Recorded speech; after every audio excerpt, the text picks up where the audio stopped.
Hi, and this is Sebastian Piccione from InvestComics.com, back at MegaCon, this time with legend and fan favorite Gail Simone, and what's left of my voice. Gail, first off, we'll start with Batgirl, New 52.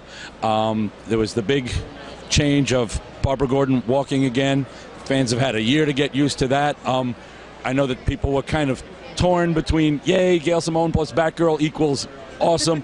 Wait, Barbara's walking. We'd gotten used to Oracle. How has it grown in this year?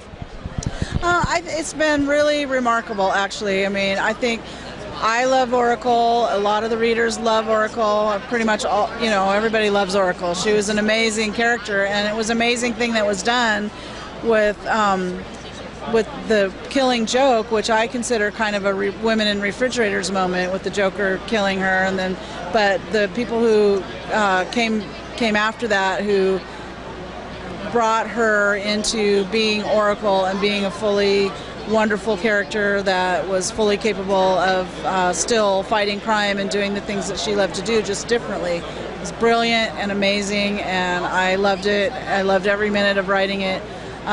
Excuse me, so I really understand why people were upset. And DC had asked me several times while writing Birds of Prey if I would want to bring her back into being Batgirl, and I always said no, because I just didn't think it made sense at the time. But with the New 52, with kind of resetting everything and the fact that I knew it was going to happen anyway, I really wanted to be the one to do that transition, just because once they agreed to keep the fact that she had previously been in a wheelchair and not make it some comic book magic that brought her out of the wheelchair, that we could actually make it a story element and a struggle for her to go through. I felt like that gave us a really good story elements, and it helped keep Barbara as an inspiring character and still a super intelligent character and a compassionate character. And so being able to write her kind of at a younger, more naive stage in her life, I really have been enjoying it, and the response has been amazing from the readers. I just hear story after story how scenes have made them cry, they could relate to her, or I had two young boys who were brothers come through, and they were just shaking, holding their Batgirl comic and saying, "You make her so fierce," and just loving it. And it's so cool to see young boys reading these comics as well, and seeing this really strong female character. So it's been great. All ages, everything, reading Batgirl, which makes me feel wonderful. And you've been adding to the Batgirl Rogues Gallery. You've introduced Nightfall, and then now you're doing a new take on the ventriloquist, a slight spin and, if you'll pardon the term, gender bend on an old concept. What can you tell us about, I know that the issues aren't out yet, so you can't give away all your secrets. What can you tell us about at least the process of coming up with this new take on the ventriloquist?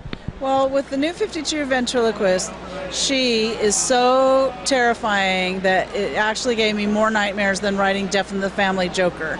So she's a very, very scary villain, and she, her beef with the world and what's making her kind of angry and crazed is very relevant to today's world. It's something that I can't give it away too much because it is part of the story, but it's just something new, something relevant, something current and terrifying. Batgirl has really got her hands full. See, one of the things you're great at doing with these characters and with every character that you write is their motivations aren't just like one-dimensional comic book. Oh, we need this is a guy who liked fire, now he's a fire villain. You give them these believable and almost you can sympathize with them, just not how they handle it, but with, oh, I could understand how that would break a person or shape a person's views. What's it like to just create this kind of psychology that's believable and relatable for these, for the heroes, and more importantly for some of these over-the-top villains?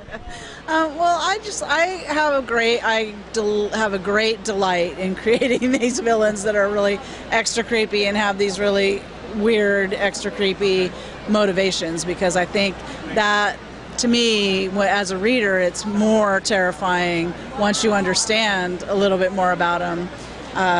Even if you can't understand, like the Joker, he's completely unpredictable, and I think that's kind of why Barbara Gordon's kind of undone by him, is because she just doesn't know what to expect, whereas other villains, once you know what they want or what their problem is, you kind of can deal with it a little bit better.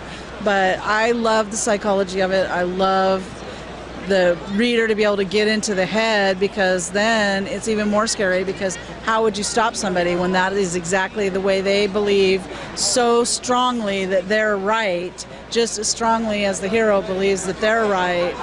It makes an interesting dynamic and an interesting way to tell a story, and I just love it when people come up and say things like, "How did you come up with Junior? I had nightmares for weeks, and once in a while I still have a nightmare."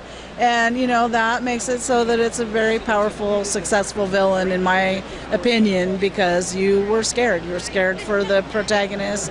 You're just scared that something like this might be out there somewhere. And I love that, and I love giving the hero something to really test them. And along the lines of getting into the heads of characters and relatable concepts, you have another project coming up for DC. They've just solicited 2 issues.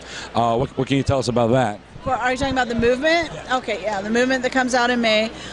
It's a book about a young group of teens who are between like 17 and 22, who are dirt poor, pissed off, and have superpowers. And I've created all the characters in there from the ground up, and their powers, the whole motivations they have, everything. It's an adventure comic, and it's got humor and horror and, you know, action and all that in with it, but it does deal with things that the youth are dealing with today, much more globally, I think, than maybe our comics in the past have done. They're concerned about world situations, about corruption, whether it's a local police force or a huge corporation or bank or somebody killing people and stealing their organs and selling them for money, all kinds of things like that. And, you know, just like young people, they're not always right. Their motivations are not always right. They think they're good. They might not be doing the right thing.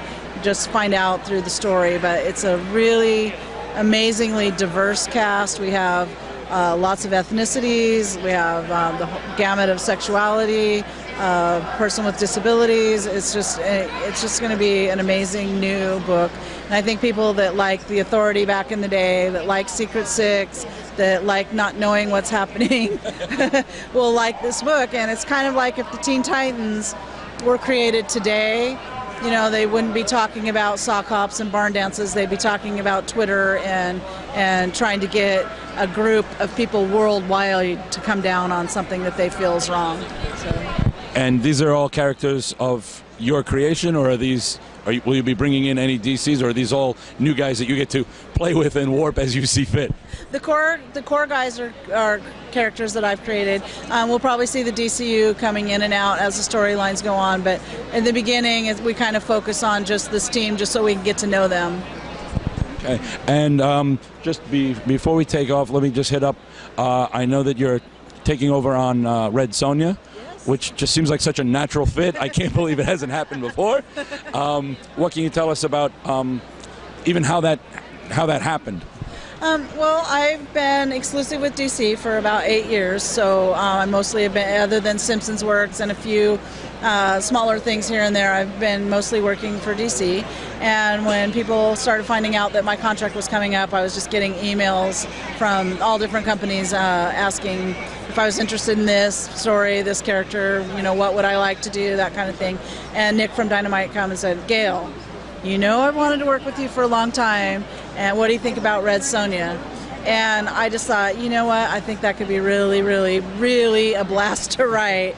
And that's what I was looking for, was something really fun. And we talked back and forth a little bit with him and the person who holds the license and the editor, and came up with the direction that we're going with Red Sonja that I'm so excited about. It's really fun, really, you know, it's a definite barbarian comic book full of lust and dirt and plagues and alcohol and and all those things, and plus there is a chainmail bikini involved. Okay, and just as a final, other than the sites for Dynamite and for DC, where can people go to like Twitter or Facebook to find out, what you're doing and see all your wonderful posts? Yeah, you can get me on Tumblr and just put in Gail Simone, and you can get me hashtag Gail Simone on Twitter, and I keep people updated about that. Plus, I have a lot of crazy jokes and weirdness on there as well. But yeah, once things are coming out, I definitely will let people know. And Red Sonja is in July, the movement's in May, Batgirl's ongoing. I do have a story in Time Warp called I Have What You Need. And I have some upcoming work that's not announced yet that we'll be announcing throughout the year. So I think my favorite works of all of yours are the on Twitter, when you find a hashtag theme that you like and you just keep going with them. Those are some of my favorite things. But I thank you for talking with us, and I hope you enjoy the rest of the con, and we look forward to all these books. Thank you. Thank you.